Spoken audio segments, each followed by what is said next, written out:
श्रद्धाशील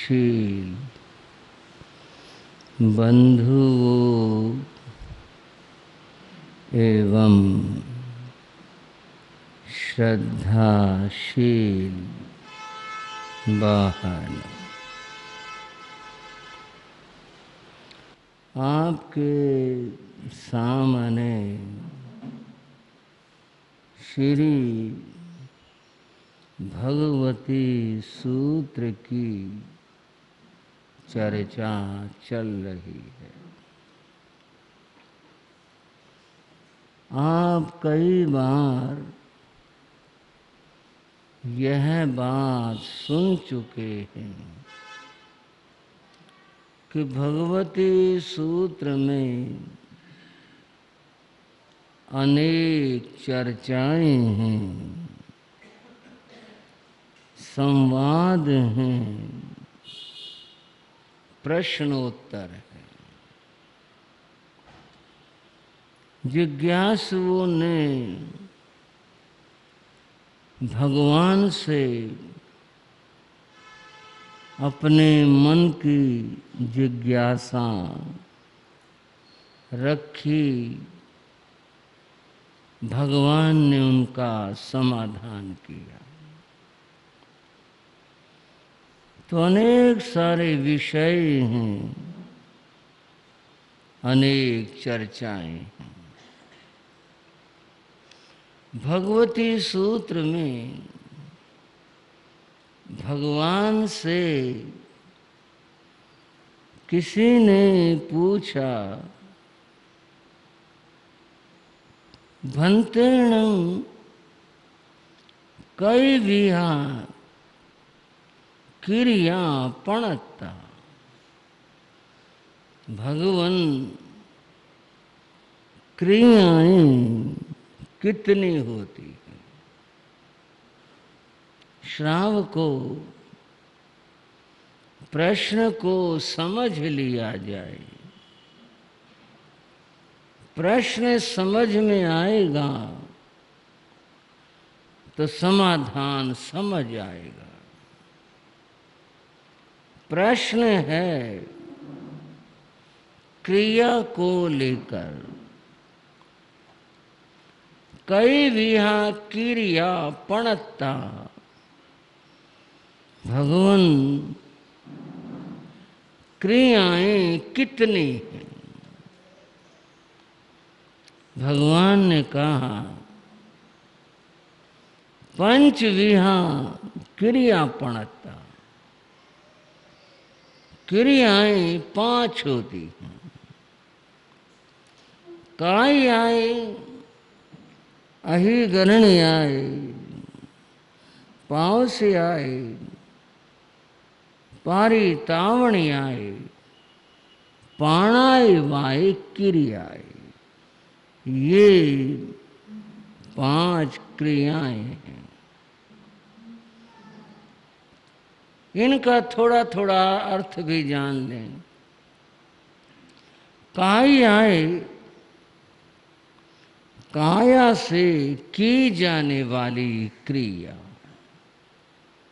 जो देह से, शरीर से की जाती है, ऐसी क्रिया।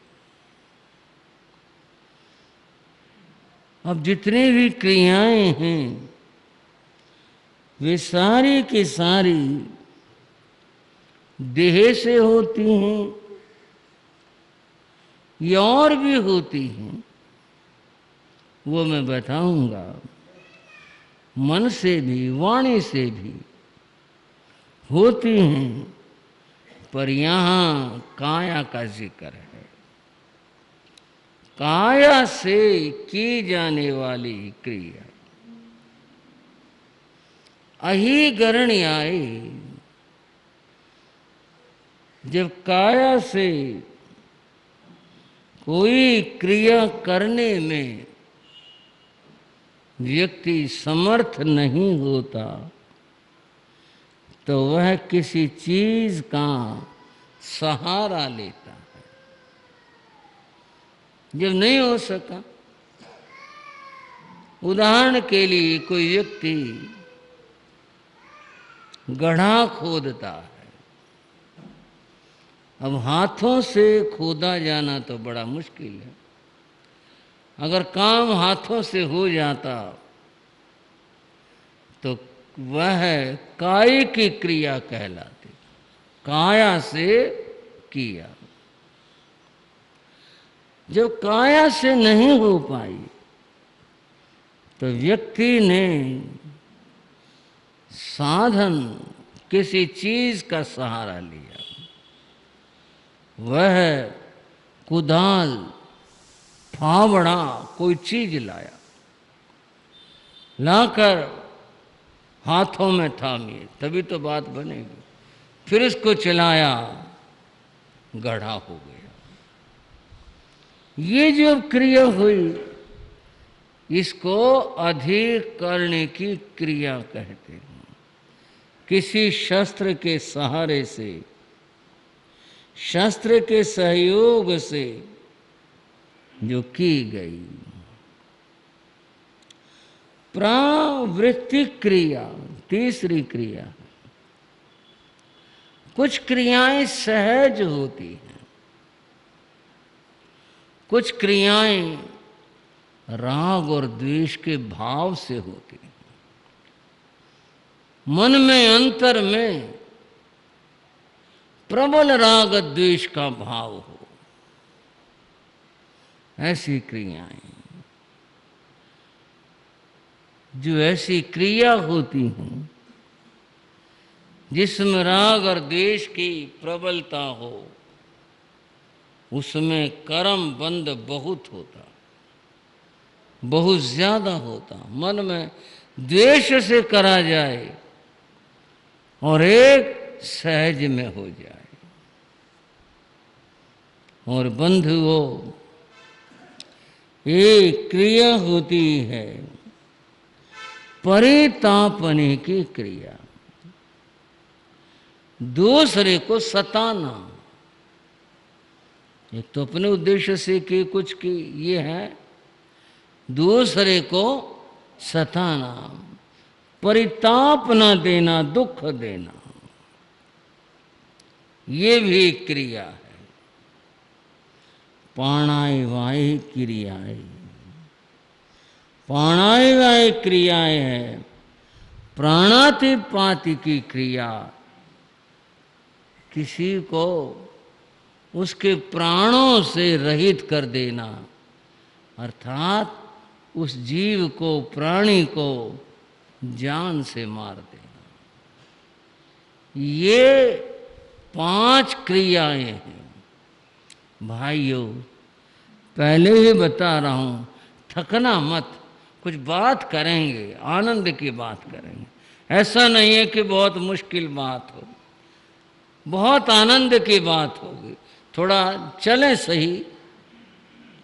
ये 5 क्रियाएं भगवती सूत्र में आई। पंचविहा क्रिया प्रणता, 5 क्रियाएं हैं जो यहां अभी आपके सामने बताई गई। पहले थोड़ा सा क्रिया को समझते हैं। हिंदी व्याकरण में शब्दों के 4 भेद हैं, और भाषाओं में भी ऐसा है, पर मैं तो बात जो जानता हूं वही कहूंगा। हिंदी व्याकरण में, हिंदी भाषा में शब्दों के 4 विभाजन हैं। कितने सारे शब्द एक पृष्ठ के अंदर, बहुत सारे गिनेंगे, बहुत सारे। किताब में तो पूछ रहे, एक पेज की बात कर रहा हूं। वो सबको छांटा जा सकता है, ये शब्द किस क्वालिटी का, ये किधर का, ये किधर का, उनको सबको छांटा जा सकता है। और वो 4 ही भाग बनेंगे इसमें शब्दों के। और वो शब्द क्या होते हैं? वो शब्द होते हैं संज्ञा, सर्वनाम, विशेषण और क्रिया। आपके पढ़े हुए होंगे, पर अपने ज़माने में पढ़े होंगे। आज तो सबको याद नहीं होंगे, किसी को याद भी होंगे।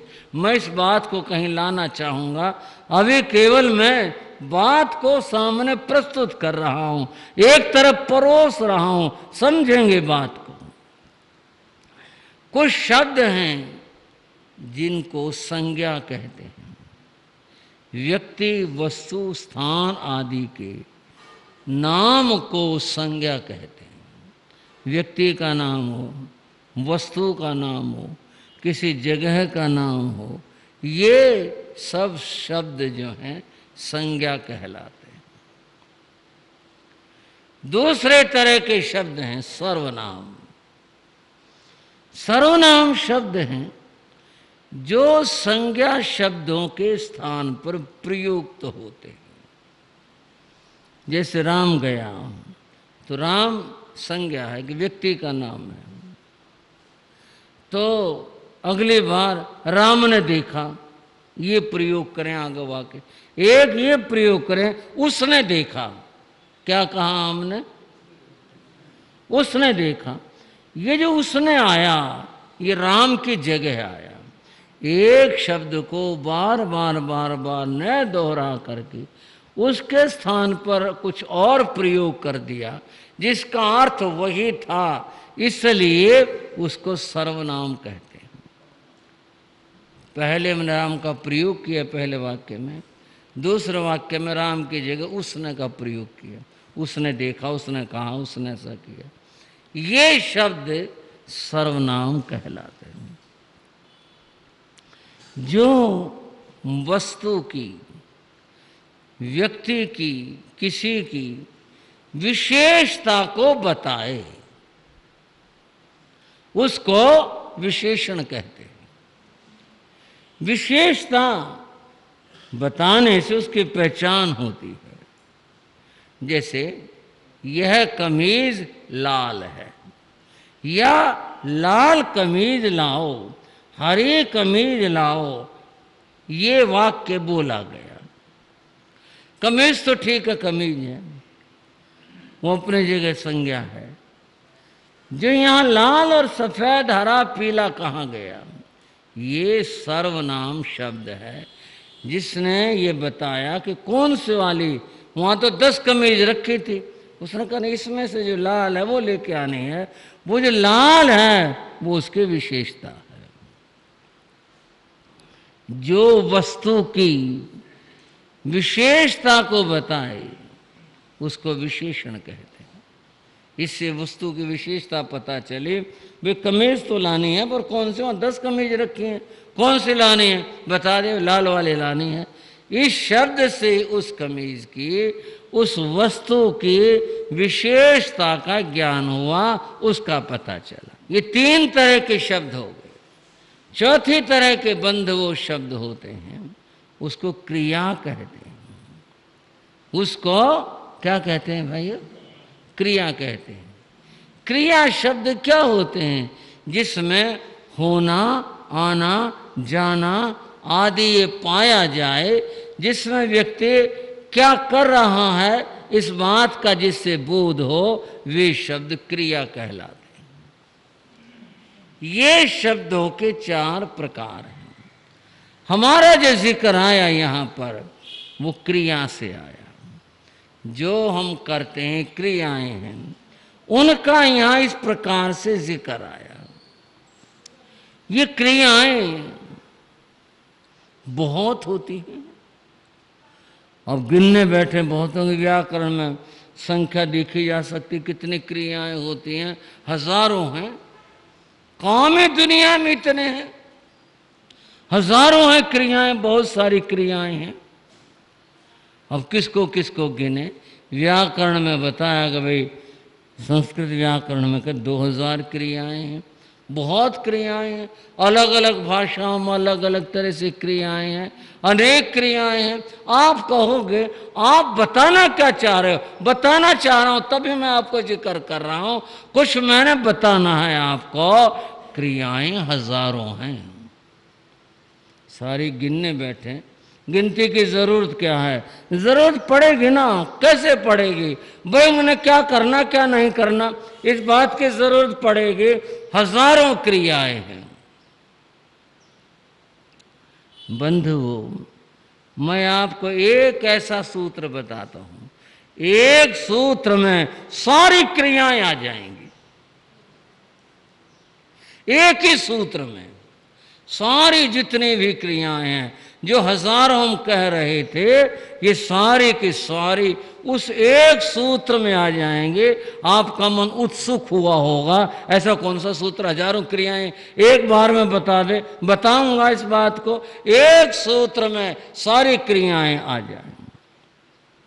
वो सूत्र है उत्क्षेपण, अपक्षेपण, आकुंचन, प्रसारण, गमनानि, पंच कर्माणि। ये 5 कर्म क्रिया हैं, सिर्फ कुल 5 हैं। ये उत्क्षेपण, नीचे से ऊपर जाना, अपक्षेपण, ऊपर से नीचे आना, आकुंचन, सिकुड़ जाना, प्रसारण, फैल जाना, गमनानि, एक जगह से दूसरी जगह बदल लेना। ये 5 है। थोड़ा सा आप भी विचार लगाएंगे, सोचेंगे, अगर मैं समझाने के लिए कहूं दिमाग लगाएंगे, इन 5 में सारी क्रियाएं इनके अंदर आती हैं। इनसे बाहर आप एक भी कोई शब्द क्रिया का नहीं ला सकते कि ये इसमें नहीं आई। सारी के सारी जितनी क्रियाएं हैं वो सब की सब इसके अंदर आती हैं। हम व्यक्ति से बात शुरू करूं। एक आदमी बैठा था, व्यक्ति खड़ा हुआ, उत्क्षेपण, ऊपर हो गया।